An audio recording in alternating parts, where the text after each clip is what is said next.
What does it mean when the hottest AI companies barely publish any science, while one of the world's most important compiler projects is drawing a hard line against AI-written code?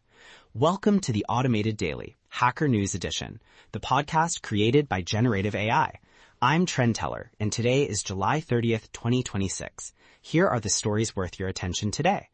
This episode is brought to you by Gamma. Gamma lets you effortlessly use AI to design for presentations, websites, and more. Find the link in the episode notes.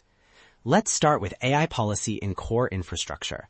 The GCC steering committee has adopted a new rule saying it will reject legally significant contributions if they contain LLM-generated code or text, or are derived from it. In practice, that sets a firm boundary around what can go into one of the most important free software projects in the world. What's notable is that GCC is not rejecting AI outright. Using AI for research, bug discovery, reports, or review is still fine. The line is about what becomes part of the codebase and the legal uncertainty around authorship and provenance. That decision lines up with a broader tension in AI right now. A lot of commercial influence, but not much public science. A new preprint looking at hundreds of AI unicorns found that more than half had never played a leading role in publishing a qualifying paper or preprint, and together they accounted for only about 1 in 1,000 AI papers this year. That matters because these companies often make sweeping claims about changing science and software, yet outsiders may have very little to inspect. The result is a field where power is concentrated, scrutiny is limited, and reproducibility can take a back seat to speed and secrecy. On the tooling side, developers are now running into a new kind of AI problem.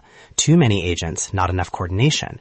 A new open source project called Agent Manager offers a terminal dashboard for running multiple AI coding assistants in parallel, with persistent sessions in a single place to monitor progress and send feedback. The significance here is less about one specific tool and more about the pattern it signals. AI coding assistants are becoming normal enough that workflow management is turning into its own category.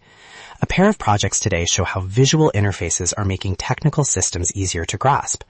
One is GPIO Zero Flow, a new graphical tool for Raspberry Pi projects that lets users connect buttons, LEDs, motors, and sensors on a canvas, and then generate the equivalent Python. It turns an elegant but somewhat abstract programming model into something you can see and play with. The other comes from someone using Apple Vision Pro to walk through a future home before it's built, using a custom app to explore floor plans as a navigable 3D space. Different domains, same idea. When people can interact with systems visually and spatially, we make better decisions sooner. There was also a nice bit of computing history making the rounds. Seiko is revisiting its 1984 wrist computer, a watch that connected to its own controller and even supported basic programming. Long before today's smartwatches, this was an attempt to make computing portable, personal, and wearable in a very literal way. It is a good reminder that many ideas we think of as modern, from mobile productivity to wearable interfaces, have much older roots than the current product cycle suggests. And finally, a quick note for game developers and adventure fans. Ron Gilbert says production has officially started on Thimbleweed Park 2, with several members of the original creative team returning and a planned release in early 2028. The story matters because it is not just a sequel announcement.